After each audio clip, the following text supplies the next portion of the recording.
Good morning, students. Now, what is G on Earth's surface? On Earth's surface, what is G equal to? Gm by R square. इसको in terms of density भी निकाला था 4/3 pi rho G into R. इसका काम पड़ सकता है आपको एक. दूसरा above the earth surface, that is at certain height.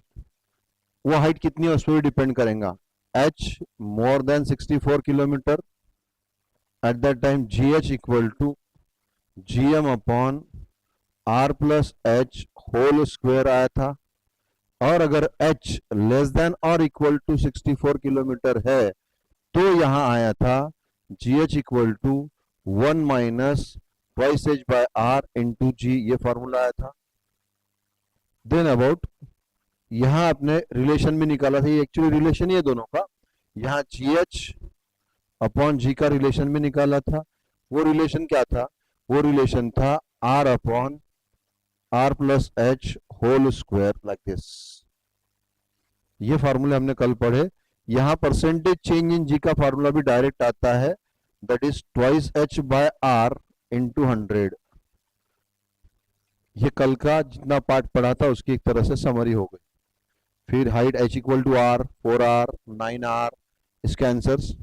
यहाँ 32 किलोमीटर, 64 किलोमीटर, इसके आंसर्स. तो this is about the height H equal to कितना है उसके बारे में पूरा. देखो जितने क्वेश्चंस वेट के बारे में है, weight is m into g. मैंने कल भी डिस्कस किया था. Weight equal to m into जी.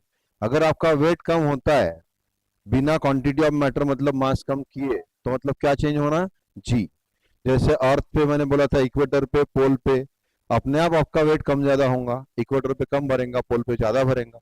वैसे अगर आप अर्थ से ऊपर ऊपर जाते हो तो जी डिक्रीज होते जाता, मतलब आपका वेट कम होते जाता. जितने भी क्वेश्चंस वेट के बारे में है वो सारे क्वेश्चन जी से रिलेटेड है.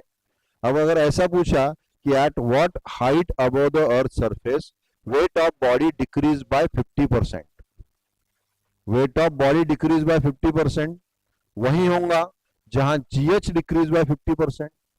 GH 50% का कम होना मतलब 50% बचना. GH is 50% of G.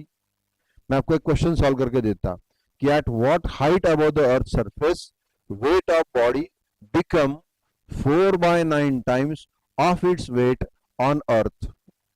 जिस बॉडी का वेट अर्थ पे W अर्थ है उतना उस बॉडी का वेट 4/9 टाइम्स कब होगा, कौन सी हाइट पे होगा.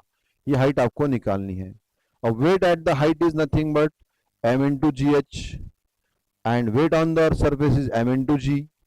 Weight WH equal to 4/9 times of W on earth surface. Weight at the height is m into GH, उस बॉडी का मास जिसका वेट निकालना है 4/9. Weight on the earth is m into G on the earth. तो ये m हमेशा ही cancel होगा like this. फिर क्या बचा? GH upon G equal to 4/9. GH upon G is known to us. GH upon G is R upon R plus H whole square is 4/9. ये formula ही है. Taking square root, what you get? R upon R plus H is equal to 2/3. Square root कर लिया. Then it is 3R equal to 2R plus 2H. So it becomes now R equal to 2H, तो H equal to R by 2. ये कल की condition जो आपको दी थी कि at what height above the earth surface acceleration due to gravity become, और at H equal to R by 2 आपको GH निकालने के लिए बोला था कि वहां GH कितना आएगा, that was to be calculated. वो आपको कैलकुलेट करना था. So GH and G, WH equal to 4/9 times. ये एग्जाम्पल. ऐसे जितने भी वेट के बारे में एग्जाम्पल्स आएंगे वो सारे examples, all those examples will be solved with the concept of G. अब weight on the earth surface, weight on some other planet अगर है बॉडी का तो उन दोनों प्लैनेट्स का मास, दोनों प्लैनेट की रेडियस या फिर दोनों प्लैनेट की मटेरियल की डेंसिटी ये गिवन होना तब निकाल सकते हैं. ये होगा acceleration due to gravity with the altitude that is height above the earth surface. Now about acceleration due to gravity inside the earth, that is with the depth. इसके लिए सबसे पहले दिन का पहला स्टेटमेंट आपको याद रहने को होना कि every body attracts every other body outside it. Newton's law in basic form यहाँ पे काम में आएगा। What is required here? Newton's law in basic form अगर आप यहाँ यूज करते हो तो ये क्वेश्चन सॉल्व होता। उसके बारे में पहले लेक्चर में कुछ बताया था, वो अब यहाँ यूज करना है। That is variation of G with depth. ये सेकेंड वेरिएशन है। मीन्स नाउ अब आपको अर्थ के अंदर जाना है। सो नाउ ये अर्थ considered to be spherical having radius capital R, complete mass of earth is m, पूरा मास अर्थ का m है, रेडियस अर्थ की r है। अब इस बॉडी को अर्थ के अंदर लेके जाते। Let us carry this body inside the अर्थ। इस बॉडी को अर्थ के अंदर लेके जाना अप टू सर्टेन डेप्थ। तो अप टू सर्टेन डेप्थ यहाँ एक ड्रिल कर लिया, अंदर ड्रिल किया अर्थ के अंदर, यहाँ चले जाते। इस ड्रिल की डेप्थ कितनी है? तो d is the depth measured from earth surface inside। यहां हमने इस बॉडी को रखा। इस बॉडी का मास है स्मॉल m, पूरे अर्थ का मास है कैपिटल M। अब बॉडी यहां आने की वजह से this body is outside for the earth की not outside for the earth. What is the basic statement of Newton's law? वो यहां काम में आएगा। Every body attracts every other body outside it. अगर ये बॉडी मैंने यहां रखी होती तो अर्थ का पूरा मास उसको अट्रैक्ट करता। ये बॉडी अगर सरफेस पे होती तो भी पूरा मास उसको अट्रैक्ट करता। अब बॉडी अर्थ के अंदर आने की वजह से अर्थ का पूरा मास उसको अट्रैक्ट नहीं करेगा। फिर कितना मास उसको अट्रैक्ट करेगा? उतना ही मास उसको अट्रैक्ट करेगा जितने मास के लिए वो बाहर है। कितने मास के लिए बाहर है? कितने पार्ट के लिए बाहर है? Let this part is having the mass of earth, पूरा मास m। बॉडी अगर अर्थ के बाहर रहती तो अर्थ का पूरा मास उस पर एक्ट करेगा। अब बॉडी अर्थ के अंदर आ गई अप टू सर्टेन डेप्थ। यहाँ बॉडी का मास तो वही है स्मॉल m, अर्थ का मास कैपिटल M। लेकिन अब ये बॉडी पूरे मास ऑफ अर्थ के लिए आउटसाइड नहीं है। तो कितने मास के लिए आउटसाइड है? जितना अंदर आ गए उतना डेप्थ छोड़ के रिमेनिंग स्फीयर निकाला। ये जो remaining mass of the earth है, let this mass is m dash. ये बाहर का मास था m, टोटल मास m था, उसमें से बचा हुआ मास अंदर का डेप्थ d छोड़ के बचा हुआ स्फीयर अर्थ का, उसका मास है m dash. On this body which mass will not exert the force and which mass will exert the force? m पूरे m के लिए तो इनसाइड है, इसलिए पूरा m उसके ऊपर फोर्स नहीं लगेगा। लेकिन m डैश के लिए आउटसाइड है। m डैश के लिए अभी भी m डैश के सरफेस पे है। तो here body will experience the gravitational force due to this m dash. तो अब इसको यूज करके हमको सॉल्व करना है। अब अर्थ का आपने ऊपर का पार्ट लिया, अंदर का लिया, कोई भी लिया, तो mean density of earth remain same. तो यहां आपको मीन डेंसिटी का यूज करना है। Let d with the depth below earth surface. अब वहां पर gd is the acceleration due to gravity. Now small m is the mass of body, m dash is the mass of that remaining sphere. अब ये पूरी radius है r, पूरे अर्थ की radius r, पूरे अर्थ का मास m। अब ये बचा हुआ स्फीयर अंदर का, ये पूरी रेडियस यहां से सरफेस तक r है, r में से d चला गया, तो what is the remaining radius? ये रिमेनिंग स्फीयर की रेडियस कितनी है? r minus d। मतलब ये बॉडी सरफेस पे है, कौन से स्फीयर के? पूरे स्फीयर के कि डॉटेड स्फीयर के? डॉटेड स्फीयर का मास m डैश, उसकी रेडियस है r माइनस d। अब we know weight of the body must be equal to gravitational force। यही स्टेप यूज करनी है। वहां पर weight of the body at that depth will be equal to m into g at that depth। let this be equation 1। अब वहां पर gravitational force निकालते। What is gravitational force at that place? Gravitational force कैसे निकालना? Gravitational force is simply g, m1 mass of earth, m2 mass of that body, r is the distance between them। g m1 मतलब किसका मास लू? अब every body attracts every other body outside is, m1 किसका मास रहेगा? m1 is the mass of this remaining sphere, मतलब mass of earth लेना है, तो कौन सा लेंगे? इसके लिए तो इनसाइड है, इसके लिए आउटसाइड है। जिसके लिए आउटसाइड है वो मास वहां यूज करो। किसके लिए आउटसाइड है? It is outside for m dash into mass of that body small m upon small r। उस बॉडी का डिस्टेंस सेंटर से कितना है? r minus D, since small r equal to r minus D, r minus D square. So it is the gravitational force. ये equation 2। दोनों same रहने को ना, as weight at that depth must be equal to gravitational force. Weight at that depth is m into gd from equation 1. Gravitational force is g into m dash into small m upon small r square, small m cancel. G at that depth comes out to be g into m dash upon small r square, where small r equal to r minus d. ये अंदर के point के लिए, बाहर का रहता है तो small r equal to r plus h, अंदर का इसलिए small r equal to r minus d.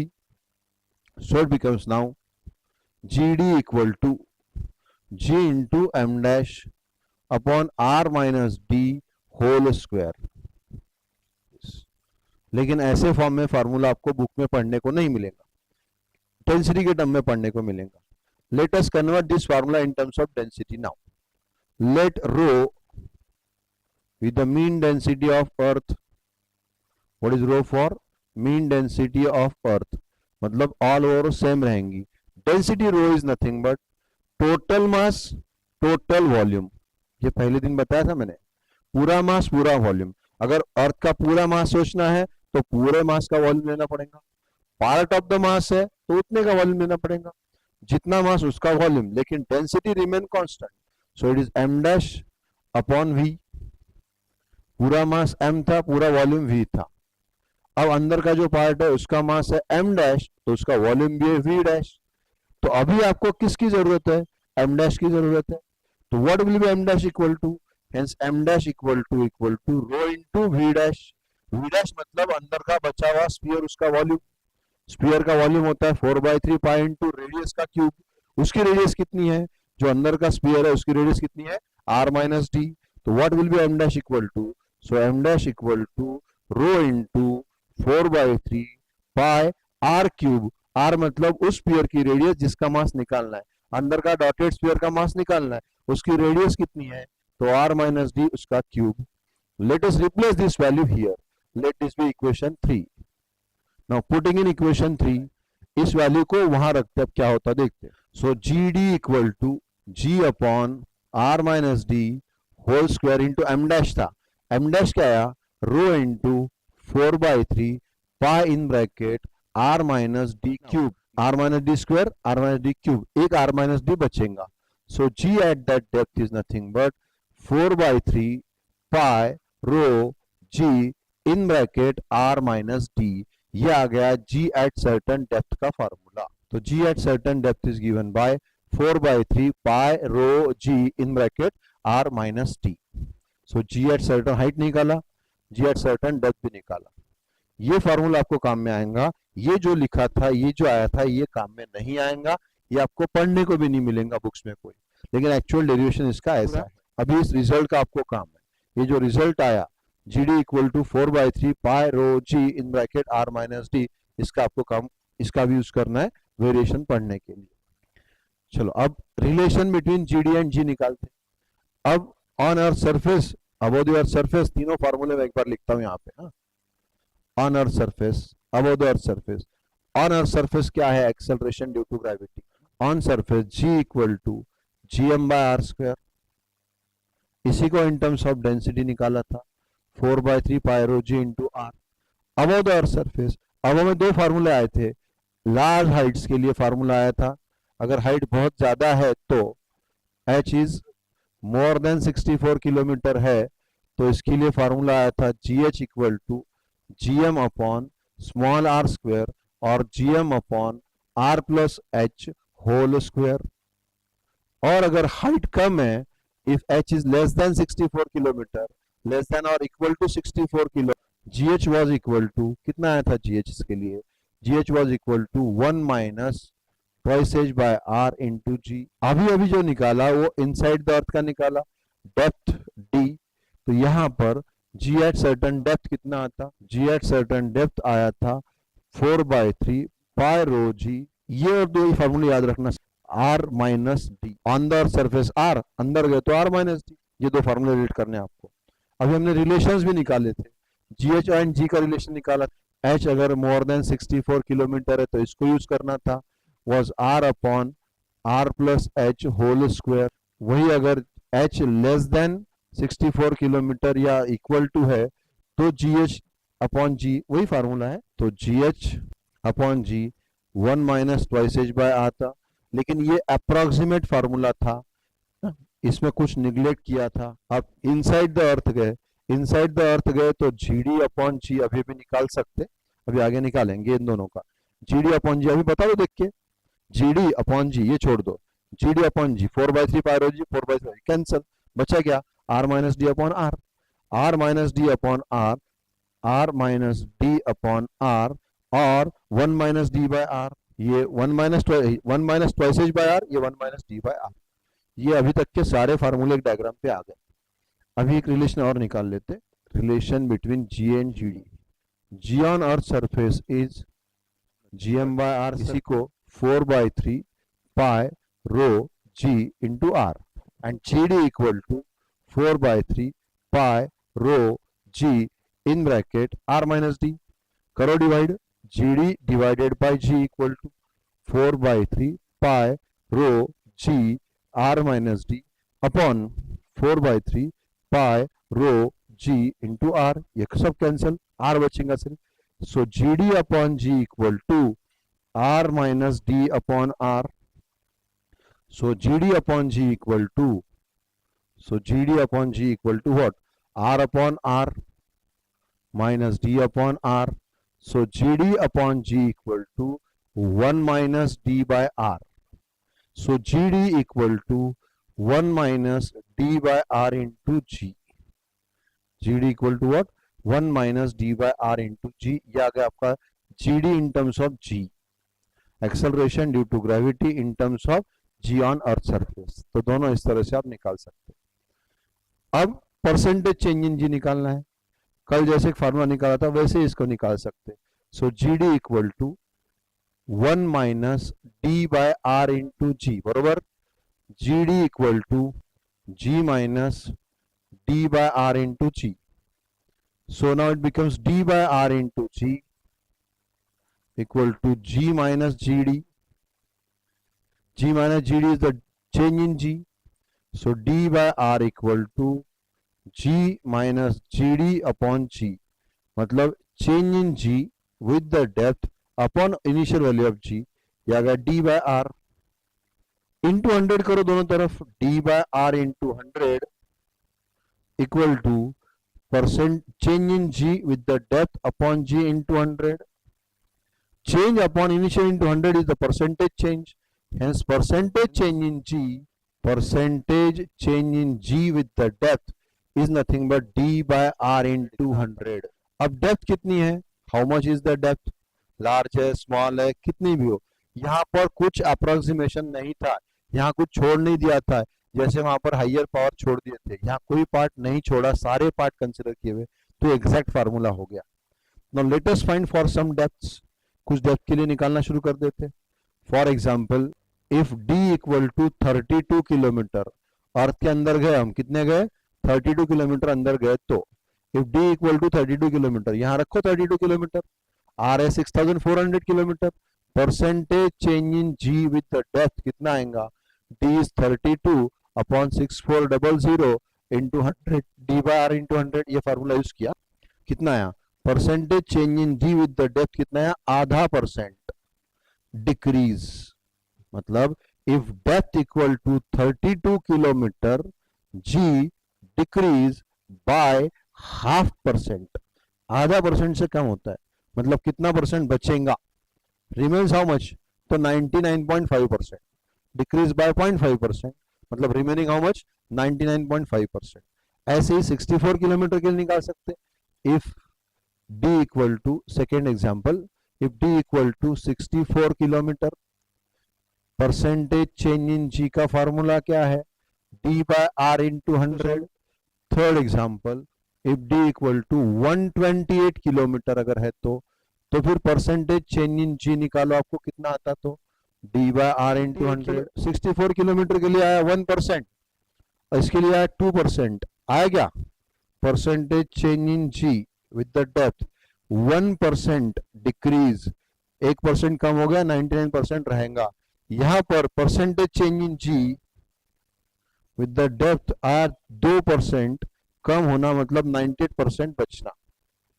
और दो एग्जांपल्स आपके लिए। If now d equal to 1/4 of r, चलो परसेंटेज चेंज इन जी निकालो। Fifth example d equal to half of r, तो निकालो। इस पर से एक शॉर्टकट है, याद रह सकता है, आप खुद बनाओ, मैं नहीं बताऊंगा।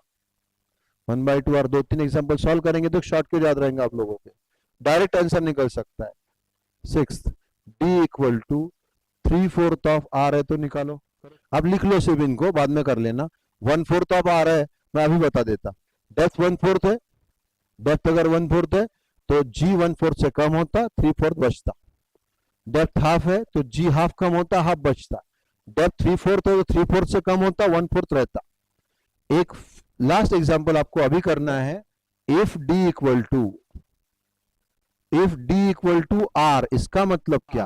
अंदर अंदर अंदर अंदर गए, बहुत डीप गए, इतना डीप गए कि depth equal to radius of earth हो गई। मतलब कहां पहुंच गए? Means you are reach to the centre of earth, at the centre of earth, earth के सेंटर पे चले गए। तो वहां निकालो अब जीडी कितना आता, तो कितना है? क्या formula percentage change in G का?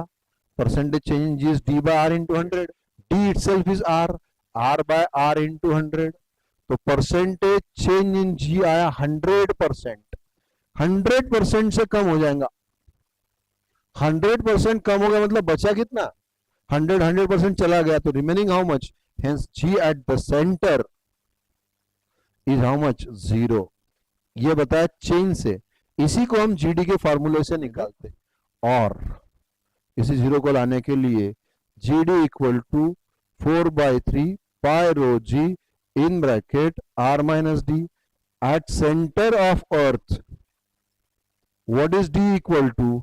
d इक्वल टू r रखो इसमें। If d equal to r, तो r minus r will be 0। 0 into anything 0।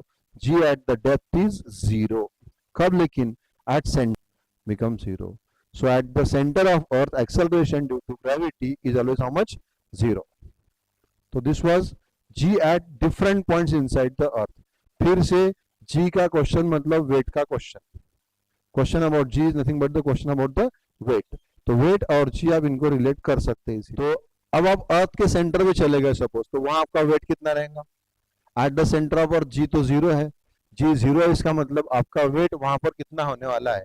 Your weight at the center of earth is going to be 0 because there g is 0. तो g पहले भी 0 आया था एक जगह पे, कहां पे आया था 0? और सरफेस से दूर दूर दूर दूर जाओ, बहुत दूर चले जाओ, वहां g कितना आया था? 0। अब और एक g 0 आया, कहां पे? इनसाइड द अर्थ। अब इसका हम ग्राफिकल वेरिएशन निकालते हैं। How the variation of g can be express graphical. Now graphical variation of g inside the अर्थ। इसके लिए जीडी का फॉर्मूला लिखता हूं मैं एक बार फिर से। G D equal to 4/3 pi rho G in bracket r minus D. ये सब तो कांस्टेंट है, तो G D is proportional to r minus D. Depth can be maximum equal to r। जब d इक्वल टू r होगा तो r माइनस r 0 होगा, मतलब आप सेंटर पे पहुंच गए। For all other values d is less then r। 400। जैसे जैसे डेप्थ बढ़ती जाएंगी इस ब्रैकेट की वैल्यू कम कम कम होते जाएंगी। So as d increases r minus D decreases. जैसे d बढ़ते जाएगा तो r माइनस डी कम होते जाएगा, r माइनस डी कम होते गया तो ये डायरेक्ट प्रोपोर्शन है, हेंस जीडी डिक्रीजेस। डेप्थ बढ़ी तो जीडी कम होते जाता। तो जीडी का डायरेक्ट प्रोपोर्शन है r माइनस डी से, और इनवर्स वेरिएशन है d से। So GD is directly proportional to R minus D. R minus D is the distance from center of Earth. Now we'll draw the Earth surface or Earth to draw the graph. अब यहां पर variation of G आपको निकालना है। Earth surface से बाहर जो गिनते वो हाइट, अर्थ सरफेस से अंदर जो गिनेंगे वो डेप्थ, और सेंटर से जो गिनेंगे वो स्मॉल आर। बाहर का कोई पॉइंट है तो small R equal to R plus H. Surface अगर है तो small R equal to R. वही अगर पॉइंट कोई अंदर का है ये, तो इसके लिए स्मॉल आर कितना होगा? इसके लिए स्मॉल आर आएगा, देखो कितना आता, तो ये है आर, इसमें से डी गया, बचा कितना ये आर माइनस डी। तो R minus D is the distance from centre of earth. जितना जितना आप अंदर आएंगे डेप्थ बढ़ती जाएंगी, आर माइनस डी कम होते जाएगा, जी कम होते जाएगा। बाहर जाएंगे आर माइनस डी भी बढ़ेगा, जी भी बढ़ेगा, इधर g. As you move away from the centre R minus d increases, g increases. तो इसका प्रोपोर्शन डायरेक्ट होने की वजह से इसका ग्राफ आता है straight line. So G D is proportional to are minus D. This is the graphical variation. ये आ गया जी ऑन सरफेस, ये सरफेस का पॉइंट है जी ऑन सरफेस। बाहर बाहर बाहर जाएंगे तो जी बढ़ते जाएगा, अंदर अंदर जाएंगे तो जी कम होते जाएगा। So this is the variation of g inside the earth. Earth के अंदर इसका ऐसा वेरिएशन होता है। तो variation of g inside the earth is straight line. बाहर का मैंने कल आपको बताया था। ये variation of g outside the earth, height के साथ में, अर्थ के बाहर। आज जो निकाला अर्थ के अंदर। अब दोनों ग्राफ को जोड़ के ग्राफ बनाते हैं। ये आ गया variation of g with the depth, graphical variation of g. दोनों ग्राफ को कंबाइन करके बताता हूं आपको। अब पूरा अर्थ के सेंटर से बाहर तक, इंफिनिटी तक, ये फिर से अभी जो बताया था, सरफेस से बाहर गिनेंगे वो हाइट, सरफेस से अंदर गिनेंगे वो डेप्थ, सेंटर ऑफ अर्थ से जो गिनेंगे वो स्मॉल आर। बहुत दूर कोई पॉइंट है तो उसके लिए small R equal to R plus H. Surface है तो small R equal to capital R, ना डेप्थ ना हाइट। अंदर का पॉइंट है तो इसके लिए small R equal to are minus D.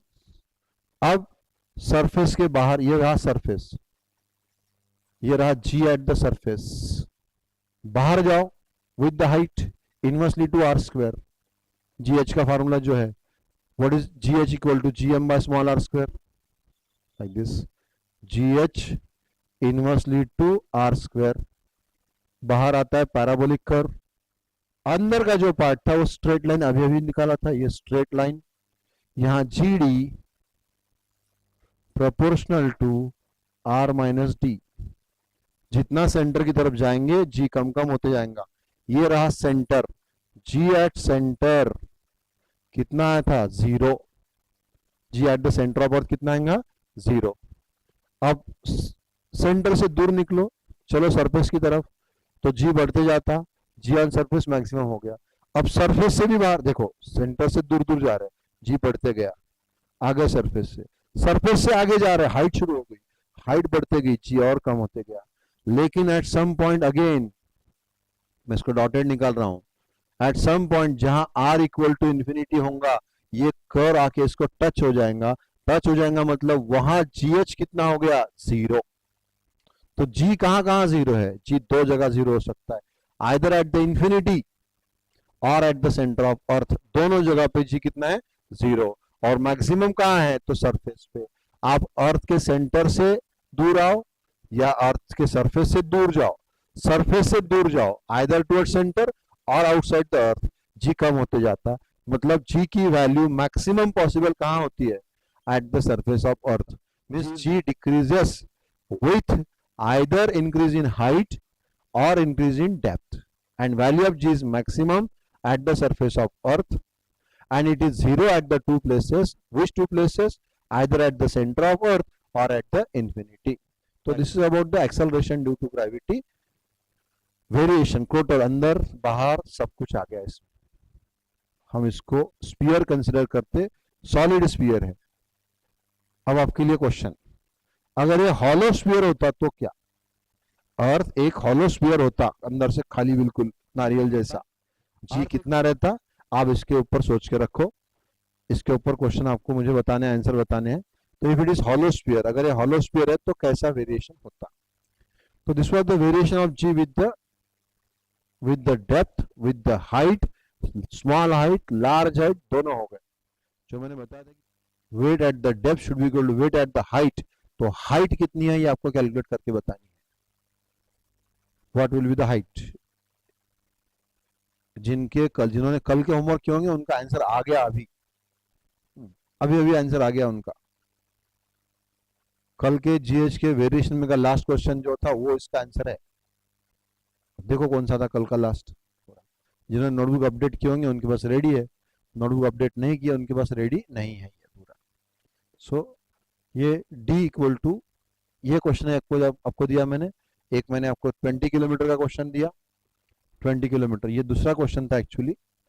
पहला क्वेश्चन था at what depth below the earth surface weight at the depth must be equal to weight at the height, height थी 20 किलोमीटर, तो अर्थ के अंदर की डेप्थ आपको निकालनी थी। इस क्वेश्चन में हाइट गिवन थी, डेप्थ निकालनी थी, इसमें हाइट, इसमें भी डेप्थ गिवन है, हाइट निकालनी है। इसमें हाइट गिवन है, डेप्थ निकालनी थी, इसमें डेप्थ गिवन है, हाइट निकालनी है। अपोजिट क्वेश्चन एक दूसरे के इनमें। तो ये कुछ questions acceleration due to gravity के बारे में। अब एक वेरिएशन रह गया, 3 वेरिएशन हमने पढ़ लिए। कौन से? शेप ऑफ अर्थ, इक्वेटर पे जी कम है, पोल पे ज्यादा है, हाइट के साथ में पढ़ा, डेप्थ के साथ में पढ़ा, 3 हो गए। अब एक बच गया, रोटेशन ऑफ अर्थ। अर्थ जब रोटेट करती है तो रोटेशन की वजह से जी पे, मतलब अपने वेट पे कुछ फर्क पड़ता क्या? अगर अर्थ ने अभी जो स्पीड से घूम रही है, इससे फास्ट अगर अर्थ घूमी तो क्या होगा, इससे स्लो अगर अर्थ घूमी तो क्या होगा? If the earth rotate faster than the present speed, if the earth rotate slower then the present speed, if earth stops rotating, if earth rotate at very high speed, what may happen? उसमें से result आएगा आपको एक जी because of rotation. और एक point आपको ढूंढ के रखना है कल के लिए, what do the latitude and what do the longitudes. Longitudes क्या है, लैटिट्यूड्स क्या है, इनके बारे में for tomorrow's lecture, that is variation of g with the rotation of earth at different position, at equator, at poles like this. इसके बाद में पार्ट आपको शुरू करना है satellite, launching of satellite, revolution of satellite around the earth, satellite earth से कैसा लेके जाते, कैसा उसको घुमाते, ये सारे पॉइंट्स उसमें आएंगे। ठीक है, थैंक यू। तो कल आप ये पूरा पार्ट एक बार पढ़ के आ जाओ।